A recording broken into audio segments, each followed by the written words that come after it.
Добрий день, чистовані слухачі! Починаємо передачу «Недосказаноє». З вами я, Олена Копинець-Барта і отець Димитрій. Добрий день! Добрий день, дай Боже, всім нашим братям і сестрам. Тема нинішньої передачі – православні форми куполів на храмах свідчать про православ'я. Ми недавно в простій і доступній формі указали на неприпустимість провокаційних висловлювань чужих людей у Закарпатті. Однак один львівський пан по-фарисейськи в своїй провокаційній промові звинуватив нас. Невже не можна було йому м'яко відповісти чи мирно уточнити свої слова про зміну куполів, що, мовляв, він мав на увазі зовсім інше, а не проявляти таку демонстративну горячність та ще з простацьким чортуванням простих людей церковних.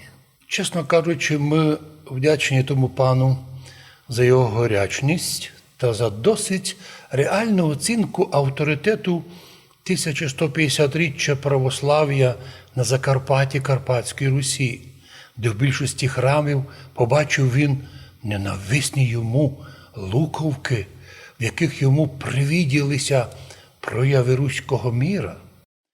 А які можуть бути прояви на тисячолітніх формах руських храмів? Навіть уніати галицькі свої храми називали руськими, віру свою галицьку, уняцьку – руською, та й мову свою галицьку також руською, поки їх руський мір не приєднав, галицький руський мір не приєднав до радянської України Сталін. І то правда, що переважна більшість наших храмів мають класичні форми православних грецьких храмів. До речі, до 45-го року, до прибуття сюди радянсько-українських танків 4-го Українського фронту, тобто до в українські часи, наша церква була вільною Карпаторуською автономною церквою сербського патріархату на Підкарпатській Русі, Чехословаччини. То був період з 19 по 39, а юридично до 46-го року.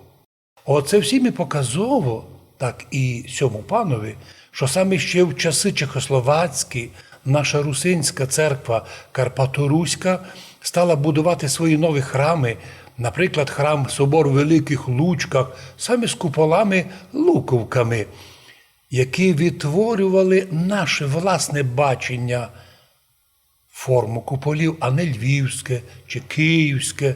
Іменно це то, що ми видимо в наших формах, саме, як ви сказали, православ'я виражається у своїх формах. Формі куполів, формі храмів, ікон, облачення, книг, написів, пісень і так далі. Правда, біда прийшла до нас іще після 46-го року, коли в Закарпаття прибули із радянськими танками комуністичні учителі наші, комуністична радянська Україна, партійні чиновники, радянські українські атеїсти, комуністи разом із руськими атеїстами-комуністами. І що в 46-му році кордони СССР з Європою Сталіним були штучно закриті. Але не по національно-етнічним границям, згідно міжнародного права, а тупо по сталінським, по річці Тиса. Так рукою Сталіна русини наші були, як народ у центрі Європи, розділений між державами у центрі Європи. Частина Русі осталася в Румунії, в Угорщині, частина в Чехословаччині і Польщі. І ось коли підкарпатські русини Підкарпатської Русі, Національна республіка, яких перетворена була Сталіним тоді в Сталінську, Радянську, Українську, Закарпатську область, а самі вони переписані в українців, вони змушені були попроситися вийти з складу матері церкви Сербської православної і вийти до складу Руської церкви православної, бо тоді така була ситуація. А яка сьогодні церковна ситуація в Закарпатті? А сьогодні уже друга. Сьогодні це, ми би сказали, з 91-му року, коли ми православні русини вільно і з любов'ю Перебуваємо, як жителі Закарпаття, переважно православні, ну і переважно саме підкарпатські русини, як громадяни вже нами утвореної в 91-му році незалежної країни, у церковному відношенні перебуваємо в складі канонічної Української православної церкви в формі двох єпархій – Мукачево-Ужгородська та Хусько-Виноградівська.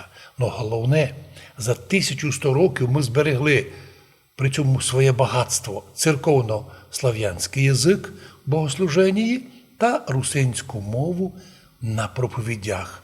І до сьогодні.